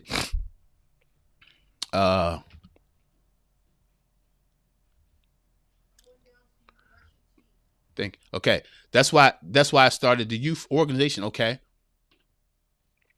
The food program. Yes. Also neighborhood protection and policing. Okay.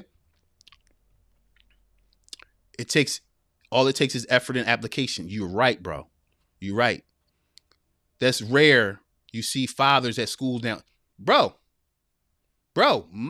I'm telling you, you know why, Bearded? It was popping because I'm a man and I was being a man there. And I would tell men, like when people would come to the school to sign a kid up, I would shake the dad's hand first, give him a big bear hug before I even spoke to the mom. You know why?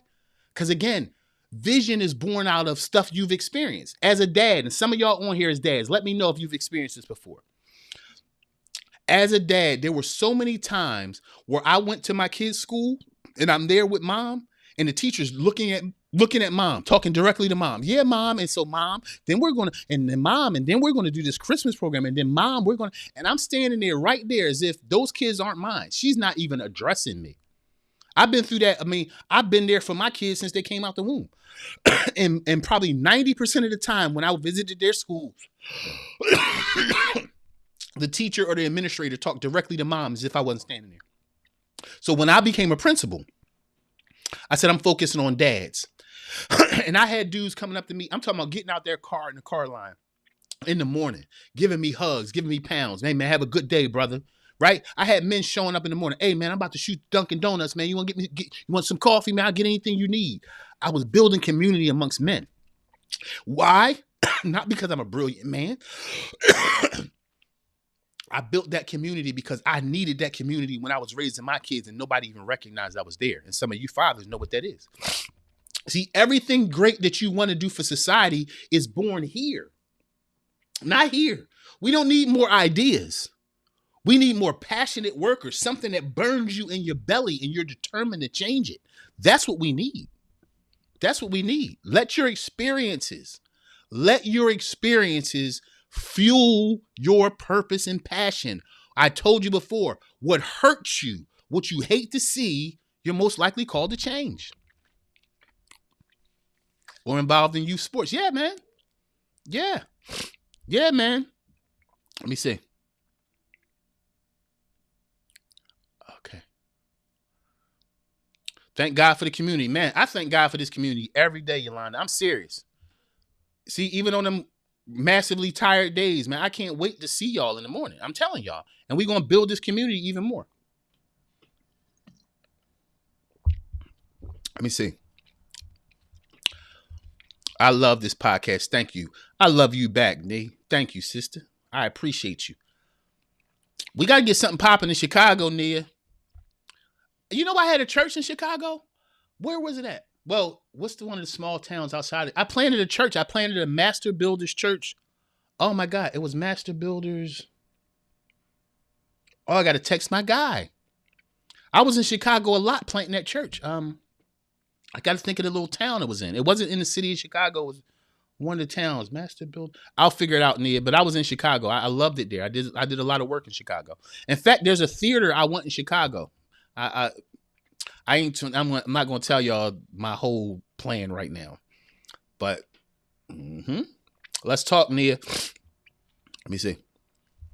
Kendra Jenkins. I'm a first grade teacher and it's a struggle, So I understand the system change based on what things cost instead of what curriculum can really help these kids. Okay, so this is the question, Kendra.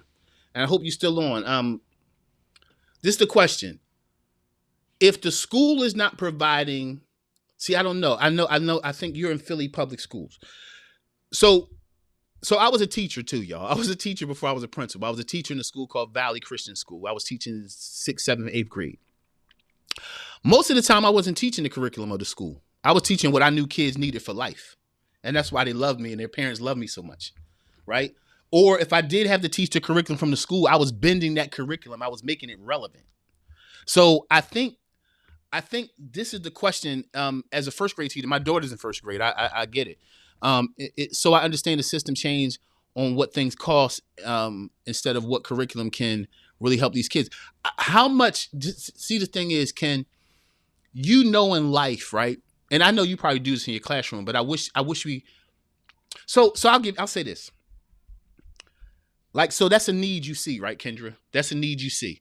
Do you know then how impactful you could be becoming a leader of teachers? That would be amazing for you to become a leader of teachers, to say, okay, since we don't have the curriculum, what can we create that teaches the curriculum plus life skills? See, this is how we got to start looking at the ills of society. Again, the things we hate to see.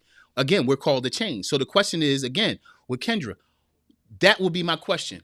How can you then maybe get with 5 other teachers and say, you know what? How can we build something that we can teach these kids pass this on to other teachers so that people that are in poor financial districts in school can still be great, still build great things. Let me see. Yeah, the building was crazy there in Carolina. I sold it, bro. I got rid of it. I sold it to be outside. I'm outside. My man Bearded, why do you think application of what is learned is hard for us? Why do you think applying what is learned is hard for us? Fear. Fear. That's why it's hard to apply these things, y'all. It's fear. And I'm gonna tell you something, Bearded. There's a couch right here on my right side. When I set up all this stuff, the computer, the lighting, and everything, I didn't get behind this computer right away and start teaching. I sat on that couch and kept on staring at this computer, wondering what I was going to do. Right? You got to get up and you got to do something, Christian. I was scared, Bearded. I was scared to get back here. I was scared because I thought that people wouldn't want to listen to me. I was scared because of what am I going to say every day to these people? I was scared. I was scared to be a change agent. You see, that's what holds us back. Put your question back up. The reason why we don't apply what we learn is because we're scared. We're scared of failure. We're scared of failure. We're scared that people will reject us. We're scared that people that won't understand our purpose. That's why we have this community. Because in this community, this is a place you can always run to that people do understand your purpose, do understand your passion, and want to drive you forward. Yeah, it's the fear. Let me see. I Left Church to Serve God is a book Christian that is the book Christian author that tells the story of what to do next. Yes. Yes, see. Now y'all see why. Let me see. Amazon.com right now. Amazon.com right now. Here it is. Here it is, Daryl. Here it is, everybody else. I left church to serve God. My whole story is in this book. My whole story is in this book. From 14 to 41. It's right here. My whole story. Throughout leadership, racism I experienced, what I experienced as a young man traveling the country. This is it. The first half of this book is my bio. It tells you what I've been through. It tells you the stories. I tell stories about being 14 and how it all started. And then the second half of this book is for the religious system. The second half of this book is I wrote where the church is going. And it's no longer services with preachers screaming and hollering at you and music and shouting and dancing. There was a season for that. That season has come to an end. I wrote where the church is going. And I don't care who I offend. You got to get tired of jumping around sweating and not doing nothing about society after a while. Some of y'all church people. So some of y'all church people get on here and say he's whatever. I've been called everything in the book. What I'm calling you, since y'all call me names, so a lot of you church people are a bunch of stuck individuals that are more interested in charismatic worship than changing the world around you. And my question is this: how in the world do you go in church every Sunday, climbing over a homeless person, walking past a prostitute, right? And you go to church and shout and dance and ask God for more stuff for you. And then you leave the church, walk back over the homeless person, walk back past the prostitute, walk by the single mother, and don't do nothing for her. If that's God, that can't be God. That's church. That's not God. I wrote the future of the church in the second half of this book. The first half is my story of how I started from 14 to 41. The second half is the future of where the church is going. Amazon.com right now. It's on my bookshelf. Go get it. While I'm doing commercials, ladies, Solar Sarah, and some of you ladies that don't know, I have another podcast called the Dear Sister Podcast on YouTube. Go to the Dear Sister Podcast, look it up on YouTube, like, share, and subscribe right now. I have a whole nother podcast just for women, the Dear Sister Podcast. Let me see. Where's my other book? For you brothers, Home Where Hurt Men Heal, on Amazon right now. Go get it. So I got 3 offerings. Home Where Hurt Men Heal on Amazon right now. Go get it, my brothers. I wrote this book in 2022. I wrote this book on my cell phone, on this very cell phone right here. I was homeless in a car, didn't have a computer, didn't have anything. I wrote this book right there in that car, Home Where Hurt Men Heal. This is one of my most passionate books because I had to write myself out of pain. Amazon.com, go get it. Ladies, Amazon.com, go get it. Every time I go out to teach a conference, people are buying these books together. Go get them. Go get them. Go get it. Amazon.com right now. All right. And for some of you that are in different cities, if you want me to come speak, go on my website, hit the book button, hit the booking button. I will come to your churches, to your synagogues, to your masjid. I'll come to the hood. I'll come to the corner block to talk to your people. Hit the booking button. ChristianWinners.com. Let me see. Kendra Drinkers, they need to bring prayer back in school. I pray over my classroom every morning because these kids are different. So this is the thing. You know what I would say, Ken? And this is gonna mess y'all up. They don't need to bring prayer back in school. Prayer never left school. Prayer never left school. If parents are teaching their kids God things and teaching their kids how to pray, it wouldn't matter what the government did. They don't need to bring back prayer in school. You did. See what I'm saying? Y'all see what I'm saying with empowerment now. They don't need to bring prayer back in school because if they did bring prayer back in school, then they would try to regulate who you can pray to. You see what I'm saying? And I believe in Jesus Christ the revolutionary, I would never tell the Muslim kid in the public school, well, you can't pray to Allah because Allah is just God and Jesus only came to introduce God. That's a whole, y'all had to go to the Christian Activist podcast to hear me talk about this stuff. Huh? But what about the Jewish kid? What about the kid that believes nothing but still wants to pray? You see, the government doesn't need to bring prayer back in school because they would try to regulate it. People like you are already bringing prayer back in school. And some of you parents, they don't need to bring prayer back in school. Teach your kids the simplest prayer. Then prayer will sweep back through school. It's a covert operation. God don't need a system to bring him back. And can't no system keep God out of school. Yeah. Let me see. Subbing to the channel, bro. I guess the geniuses I feel is definitely real, brother. Absolutely. Absolutely, bro. Hey, man. God is joining men who got passion to do stuff, bro. And I thank God for the ability to meet you, Bearded. I can't wait to go over to YouTube and check out your podcast. I'm gonna check it out as soon as I get off the show. Let me see. I coach youth football, and when I see a father, I try to quickly grab him. Yes, and encourage them to help. Yes, bro. You should be here. You should hear the lame excuses I get. Oh, of course. Of course. But this is the thing. Let me show you something, Bearded. The lame excuses you get are not because these dudes are lame. Now, some of them are lame, but I'm going to tell you, a lot of men don't feel useful. They don't feel useful in their homes, right? They didn't feel useful growing up. You know how many times people have devalued men from boys? They've devalued men. So that man who's saying, look, man, I don't know, I got something else to do. That's mostly because he doesn't feel valuable. Here's some advice for you, Bearded. Instead of just offering them the ability to come help, sit down, have a meeting with those fathers, have a conversation and talk to them about what you hear me talking to y'all about.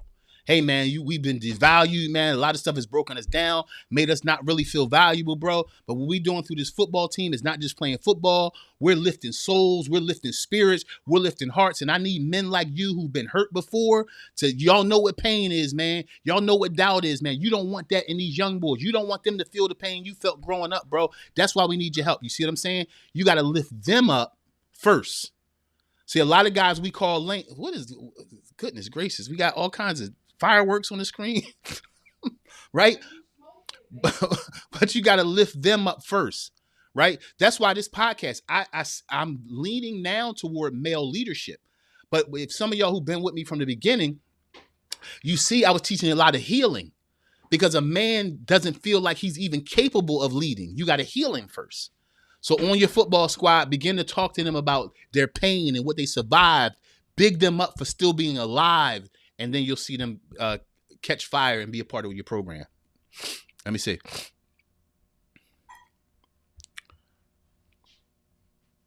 All right. Yes, I need Giselle. Let me bless up. Oh man, oh man, that's big. That's big. That's big, Nia. Thank you, sister. And if some of y'all want to give, let me see. Y'all see, I'm on here. I don't never talk about subscribing. I never talk about myself. But thank you, people like Nia who would see that that is worth something. Let me see. Design. What am I looking for? Okay. All right. So I just put at the bottom of the screen, y'all. There's the Cash App and the Venmo. Man, if you want to help me do this movement, you can. All right. And Zelle, honey, is my email Zelle? On Zelle? Let me check.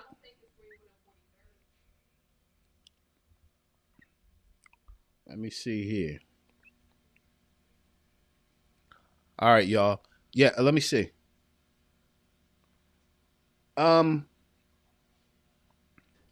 Okay. All right. I gotta. Yeah, but I think it's only my phone number. I don't know. All right.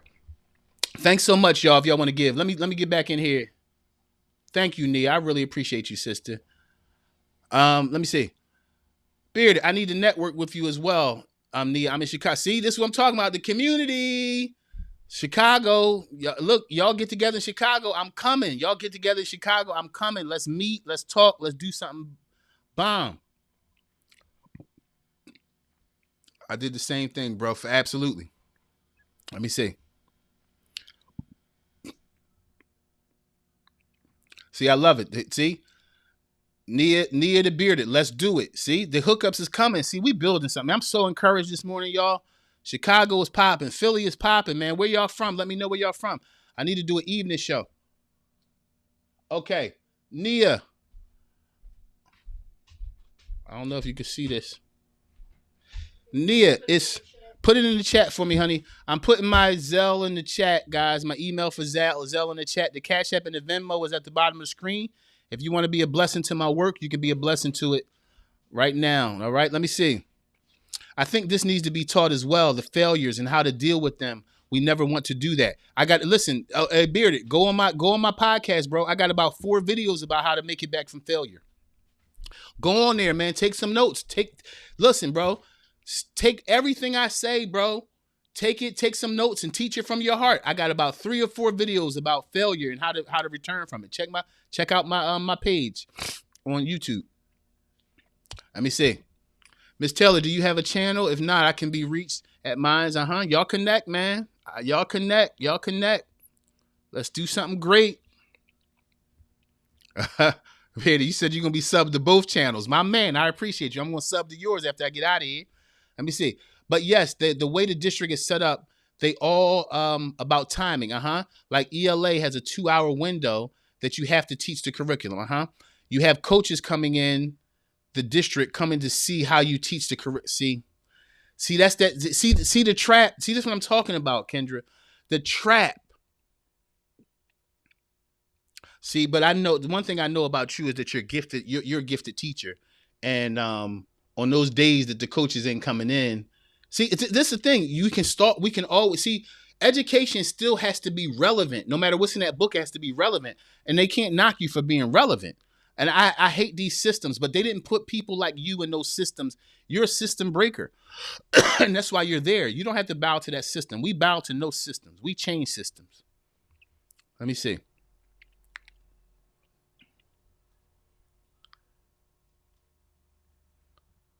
Let me see. Sheep Stay Sleep TV. Oh, that's a dope name, bro. Sheep Stay Sleep TV. Powerful message. Just say thank you, brother. I'll be coming over to your channel as well. Sheep Stay Sleep, bro. I'm in love with that. That's dope. Let me see. You better know it. Absolutely. You're built for this, Kendra. That's why you're there. Bearded Conversation. ELA is crazy. I deal with this with the college prep charter. My son's school. Yes, it is crazy. As a teacher, it was crazy. Right? But see, this is the thing, y'all. Again, this podcast today and going forward was about empowering men to lead. And you sisters too. You sisters is on here. Go to the Dear Sister podcast. We got it going. It's empowering men to lead, building a legacy of change, not just money, but change.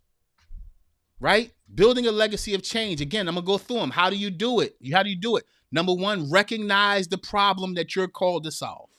Christian, how do I recognize the problem I'm called to solve? The things you hate the most, you're called to solve. See, the reason God puts a burden in your belly about certain stuff. There's certain stuff that I see that I'm like, man, that's bad, but I'm not called to change it. See, you're not called to change everything. You're called to change what you're called to change. There's some things that you know it makes you grieve every time you see it. As a man, you grieve to say, damn it, I hate this. Okay? So if you're going to be a healed man, you heal to heal. Hurt people. Healed men heal stuff. Healed men heal stuff.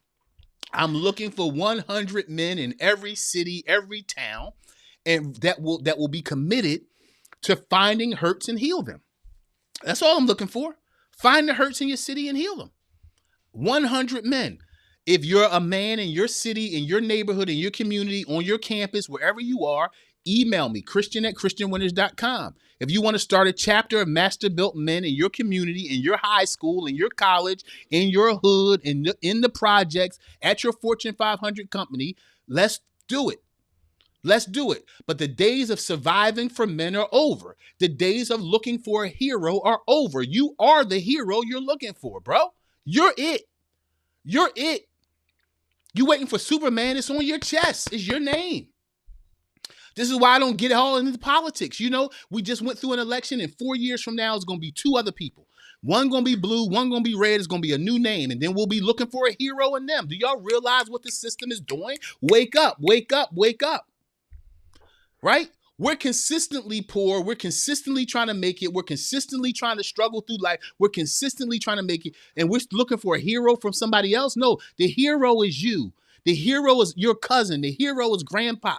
The hero is your mother who makes sure nobody in the hood is hungry. The hero is you coaching that football team. The hero is you in that classroom. The hero is you. The hero is you as a man sitting down doing homework with your daughters and your sons. The hero is you. We're never going to elect a hero. No, sir. The hero is you. And all I got to do is organize all the heroes, and we can change society, and we don't have to give a damn about who's in Congress. And these people don't care anyway. Right? These people don't care. They don't care about society. They care about a seat. I need people that don't need a title, but with the authority to change society. You don't need a title. You need passion and discipline, and we can change the community, right? So we need leadership. We need leadership with influence that's willing to give service. Unselfish leadership, y'all. Unselfish leadership. I lost all the clothes I had. When I lost my home and lost everything I had in May of 2022, I didn't have anything. I had a green bag, over the shoulder bag with a few pair of underwear, 2 pair of shorts, maybe a few t-shirts, and a pair of sneakers I had on my feet. That's all I had. That's all I had in that bag. And you know what I realized at that point? That was all I needed. Right? Walk-in closet gone, all this stuff gone. You know, big 7-bedroom house gone. Little truck I had gone. And that's when I learned who I was and what I needed to do and what I was called to do. See, you find your passion when you're down to nothing but yourself.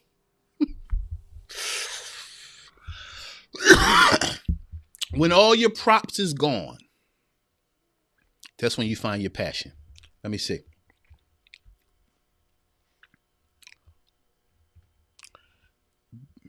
Bearded, drop the name of your channel so that the Dear Brother podcast can sub. Yeah, bro, drop the name. It's Dear. Okay, the name is Bearded.